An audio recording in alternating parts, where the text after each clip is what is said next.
the iron is. The iron's ready to go. We'll see how long that lasts, if it doesn't melt through the ironing board. Update. I'm ironing things now. I know, crazy. Who would have thought? But I'm in New York. This is another hotel room.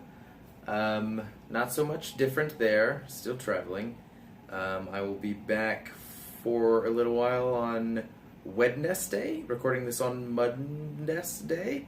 And Touch, Oculus's hand controllers, where you can see your hands in virtual reality for the best time, not first time. Vive's controllers came out before ours, but reviews across the board are positive. They are in our favor, and I can tell from owning both of them, both Vive and Rift. I don't own PSVR yet.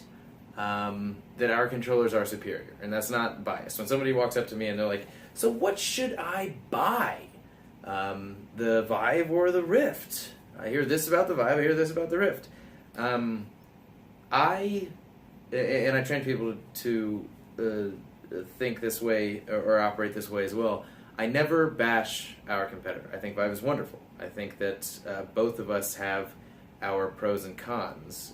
Our pros just happen to be that we are way more comfortable, and our hand controllers just hands down better. And I'm not going to go too much into that, but I'm in New York for Touch launch to help promote it. I won't go into depth into what specifically I'm doing, but I'd like to go over a bit about the video game awards that I was at last week, and I had forgotten how awesome they were. I was there in person. I should have gotten some recording done, but it's weird working for, well, I don't know if it's weird, but I play it safe that I work for Oculus when I'm around sort of internet celebrities and gaming celebrities and developers that I know, and that I won't nerd out and stalk them like I very much want to.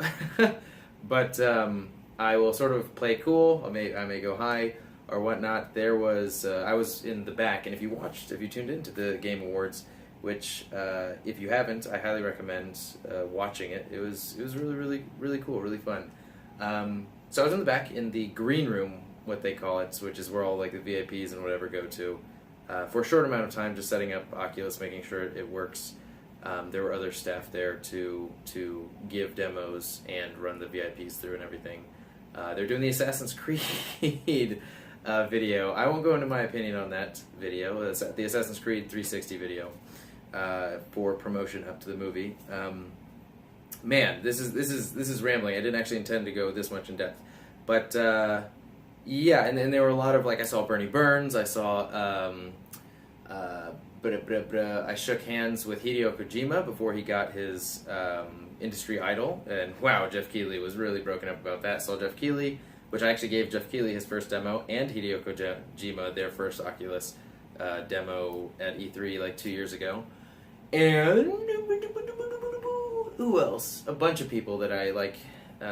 Some girl from YouTube, the Nathan. Troy Baker, I didn't get to see him super up close, otherwise I would have picked him up again. And Nolan North, and the girl who played, which honestly I think her voice is really annoying, but she's pretty attractive in real life. And she's a good voice actor, I just don't like her voice. The girl who played Elena from the Uncharted series, yeah. So I saw a bunch of them. Anyway, the overall feel of the Video Game Awards, I think that they missed the ball on the music selection.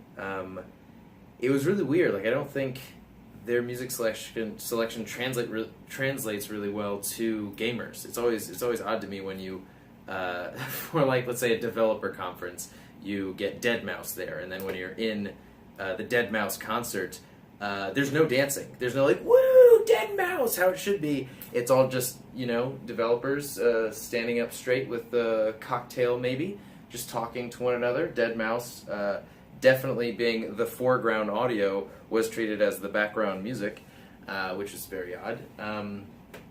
But they did have the Doom soundtrack, or the the person responsible for the Doom soundtrack, which won soundtrack of the year, and that was so freaking hardcore. I'd never been to like a metal concert, and this was nowhere near a metal concert, but it definitely made me like sort of understand the appeal of metal now. Just like this raw release of like carnal energy. So yeah, wasn't into metal before, probably still not into metal, but I understand the appeal of metal concerts. And something that I have a kind of debate about is Overwatch won Best Directed Game. Now, I don't have anything against Overwatch other than it's by Blizzard, and I don't like Blizzard.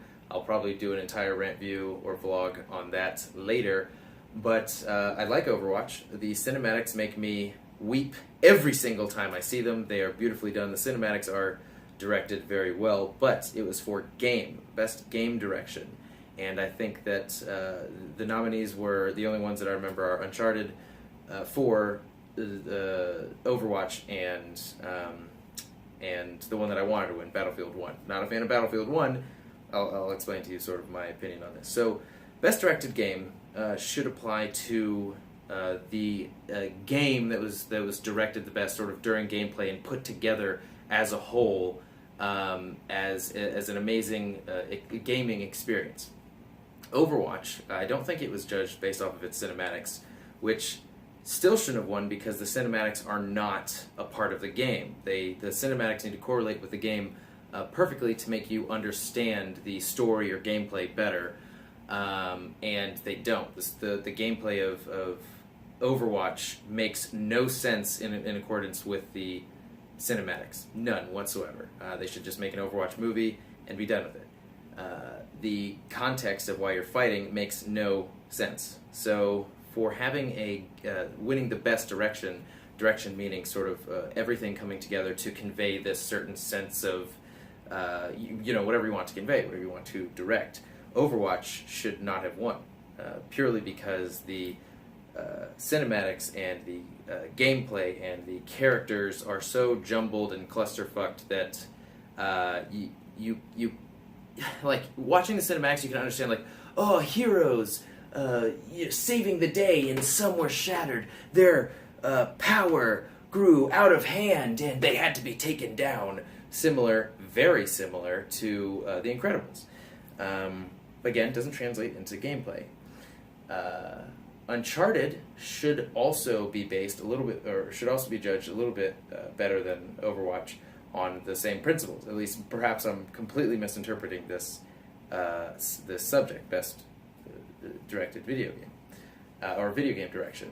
Uncharted, again, sort of, their cinematics are directed very, very well, but it's still directed as though it were a movie. I think that Battlefield should have won, and Uncharted should have been a close second, because Battlefield 1 is the only video game that I've played that has given me the sense that I was actually in a battle in a video game. That I was in this, obviously it's not hundreds of people, but just like so many people versus so many people, and it's a game where there are so many moving pieces and moving parts, all to contribute to this one giant battle feeling, this rush, as though I am just like pounding against this insurmountable foe, and they're doing the same.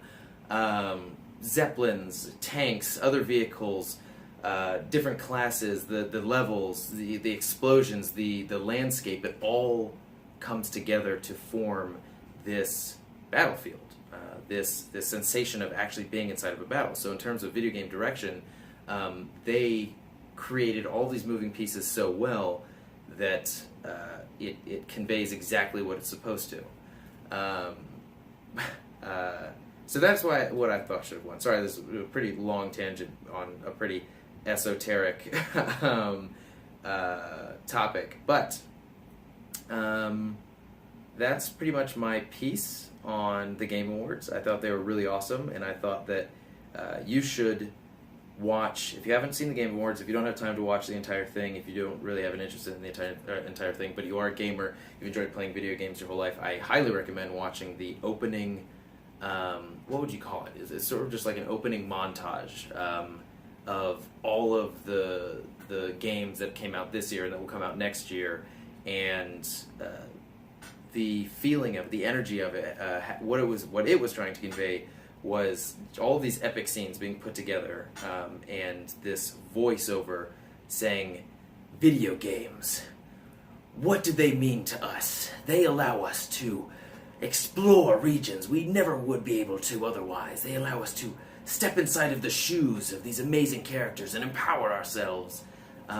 It was really amazing, and I had Sasa all throughout. Subconscious acknowledgement of something amazing, the tingly sensation on your shoulder blades or spine. At least that's how it physically manifests. Hi guys! So I checked my phone and it didn't record the last part.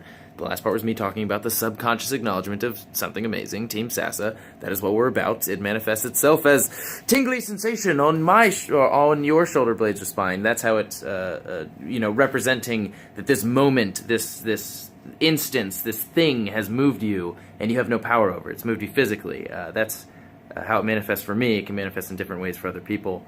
But yeah, that trailer gave me just freaking invigorated on Sasa throughout, and I highly recommend watching it. This will be going up tonight, probably earlier than normal because I'm in New York 3 hours ahead of when I normally am. So, as always, until fate next brings us together, and never stop playing video games.